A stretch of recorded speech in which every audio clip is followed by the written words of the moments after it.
ಇವತ್ತಿನ ದಿನ ನಾನು ಮಸಾಲಾ ಫಿಶ್ ಫ್ರೈ ಮಾಡ್ತಾ ಇದ್ದೀನಿ. ಮಸಾಲಾ ಫಿಶ್ ಫ್ರೈ ಮಾಡೋದಕ್ಕೆ ಇಲ್ಲಿ ನಾನು ಏನೇನು ತೊಗೊಂಡಿದ್ದೀನಿ ಅಂತ ಹೇಳಿದ್ರೆ 1 kg ಫಿಶ್ ತೊಗೊಂಡಿದ್ದೀನಿ. ಮತ್ತು ಅದ್ರ ಜೊತೆಗೆ ಒಂದು ಚಿಕ್ಕ ಈರುಳ್ಳಿ ತೊಗೊಂಡಿದ್ದೀನಿ, ಹುಣಸೆ ಹುಳಿ, ಇದು ಶುಂಠಿ ಬೆಳ್ಳುಳ್ಳಿ, ಜೊತೆಗೆ 1 ನಿಂಬೆಹಣ್ಣು, 1/4 ಟೀ ಸ್ಪೂನಷ್ಟು ಮೆಂತೆ, 1 ಟೀ ಸ್ಪೂನಷ್ಟು ಧನಿಯಾ, ಜೊತೆಗೆ ಅರ್ಧ ಟೀ ಸ್ಪೂನಷ್ಟು ಜೀರಿಗೆ, ಮತ್ತು ಅರ್ಧ ಸ್ಪೂನಷ್ಟು ಸೋಂಪು, ಸ್ವಲ್ಪ ಮೆಣಸು, ಜೊತೆಗೆ 1 ಮುಷ್ಟಿಯಷ್ಟು ಒಣಮೆಣಸಿನ್ಕಾಯಿ ತಗೊಂಡಿದ್ದೀನಿ. ಇಲ್ಲಿ ನಾನು ಯಾವುದನ್ನು ಕೂಡ ಈ ಪದಾರ್ಥಗಳನ್ನ ಹುರ್ಕೊಂಡಿಲ್ಲ, ಹಾಗೆ ಡೈರೆಕ್ಟಾಗಿ ಹಾಕ್ತಾ ಇದ್ದೀನಿ. ಮೊದಲಿಗೆ ನಾವಿಲ್ಲಿ ಫಿಶ್ನ ಮಸಾಲೆಯಿಂದ ಮ್ಯಾರಿನೇಟ್ ಮಾಡಬೇಕಾಗತ್ತೆ. ಹಾಗಾಗಿ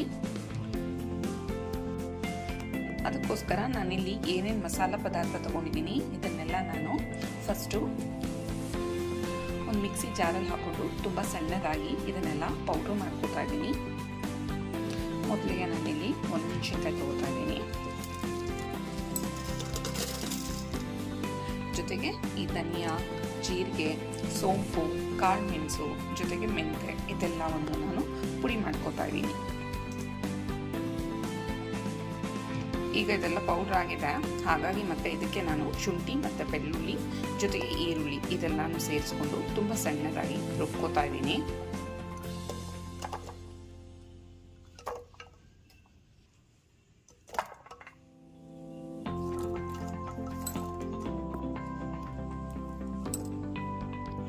ಇದ್ರ ಜೊತೆಗೇನೆ ಹುಣಸೆ ಹುಳಿ ಕೂಡ ಸೇರಿಸ್ಕೊತಾ ಇದ್ದೀನಿ. ಮಸಾಲೆ ಎಲ್ಲ ಪೂರ್ತಿಯಾಗಿ ರೆಡಿ ಆಗಿದೆ. ರುಚಿಗೆ ತಕ್ಕಷ್ಟು ಉಪ್ಪನ್ನ ಸೇರಿಸ್ಕೊತಾ ಇದ್ದೀನಿ, ಮತ್ತೆ ನಿಂಬೆಹಣ್ಣು ಹುಳಿನೂ ಕೂಡ ಇದ್ರ ಜೊತೆನೆ ಸೇರಿಸ್ಕೊತಾ ಇದ್ದೀನಿ.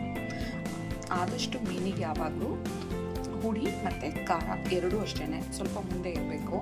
ಹಾಗಾಗಿ ನಾನಿಲ್ಲಿ ಹುಣಸೆ ಹುಳಿನೂ ಸೇರಿಸ್ಕೊಂಡಿದ್ದೀನಿ, ಅದ್ರ ಜೊತೆಗೆ ನಿಂಬೆಹಣ್ಣನ್ನು ಕೂಡ ಸೇರಿಸ್ಕೊತಾ ಇದ್ದೀನಿ.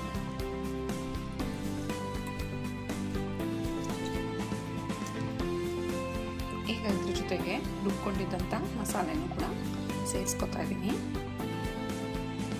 ಮಸಾಲೆನ ನಾವಿಲ್ಲಿ ಫಿಶ್ಗೆ ತುಂಬ ನೀಟಾಗಿ ಎಲ್ಲ ಹಚ್ಕೋಬೇಕಾಗತ್ತೆ.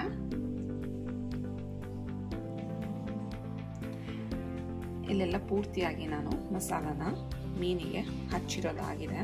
ಹಾಗಾಗಿ ನಾನು ಒಂದು ಕಡೆ ಇದನ್ನು ಪ್ಲೇಟ್ ಮುಚ್ಚಿ ಎತ್ತಿಡ್ತಾ ಇದ್ದೀನಿ, ಸ್ವಲ್ಪ ಹೊತ್ತು ಮ್ಯಾರಿನೇಟ್ ಆಗಲಿ ಅನ್ನೋ ಕಾರಣಕ್ಕೆ. ಇದು ತುಂಬ ಹೊತ್ತಿಂದ ಮ್ಯಾರಿನೇಟ್ ಆಗಿದೆ, ಹಾಗಾಗಿ ನಾನು ಇದನ್ನು ಒಂದು ಪ್ಲೇಟ್ಗೆ ತೆಗೆದಿಟ್ಕೋತಾ ಇದ್ದೀನಿ. ಈಗಾಗಲೇ ಇಲ್ಲಿ ನಾನು ಅರ್ಧ ಬಟ್ಲಿನಷ್ಟು ಮೈದಾ ಹಿಟ್ಟು ತೊಗೊಂಡಿದ್ದೀನಿ. ಅದ್ರ ಜೊತೆಗೆ ಸ್ವಲ್ಪ ಅಂದರೆ 1-2 ಚಮಚದಷ್ಟು ಕಾರ್ನ್ಫ್ಲೋರ್ ತೊಗೊಂಡಿದ್ದೀನಿ, ಜೋಳದ ಹಿಟ್ಟು. ಇವೆರಡನ್ನೂ ಕೂಡ ನಾನು ಈ ಮಸಾಲ ಜೊತೆಗೆ ಸೇರಿಸ್ಕೊತಾ ಇದ್ದೀನಿ.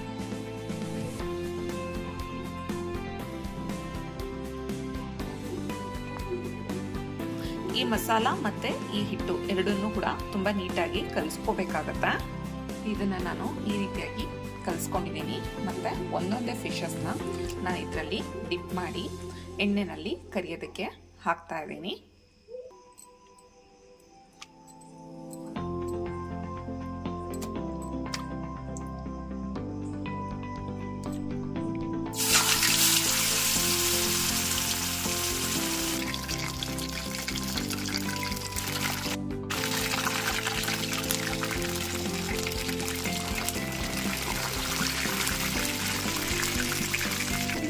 ಈಗ ಇದು ಪೂರ್ತಿಯಾಗಿ ಆಗಿದೆ, ಹಾಗಾಗಿ ನಾನು ಇದನ್ನು ಬಾಣಲಿಯಿಂದ ಹೊರಗಡೆ ತೆಗಿತಾ ಇದ್ದೀನಿ.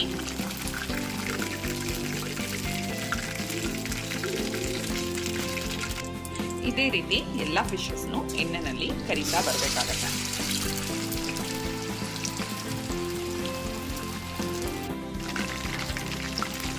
ಈಗ ಇದಾಗಿದೆ, ಹಾಗಾಗಿ ನಾನು ತೆಗಿತಾ ಇದ್ದೀನಿ. ಮತ್ತು 2 ಸೈಡ್ ಕೂಡ ಇದನ್ನು ನೀಟಾಗಿ ಎಣ್ಣೆಯಲ್ಲಿ ಕರೆದಿದ್ದೀನಿ. ನೋಡಿ, ಕೊನೆಯದಾಗಿ ನಿಮಗೆ ಇದು ಈ ರೀತಿಯಾಗಿ ಬರುತ್ತೆ. ಮಾಡೋದಕ್ಕೆ ತುಂಬಾ ಸುಲಭವಾಗಿರುತ್ತೆ, ಮತ್ತು ತಿನ್ನೋದಕ್ಕೂ ಅಷ್ಟೇ ತುಂಬ ಡಿಫ್ರೆಂಟಾಗಿ ಒಳ್ಳೆ ಟೇಸ್ಟ್ ಸಿಗುತ್ತೆ. ಹಾಗಾಗಿ ಮನೆಯಲ್ಲಿ ನೀವು ಕೂಡ ಟ್ರೈ ಮಾಡಿ.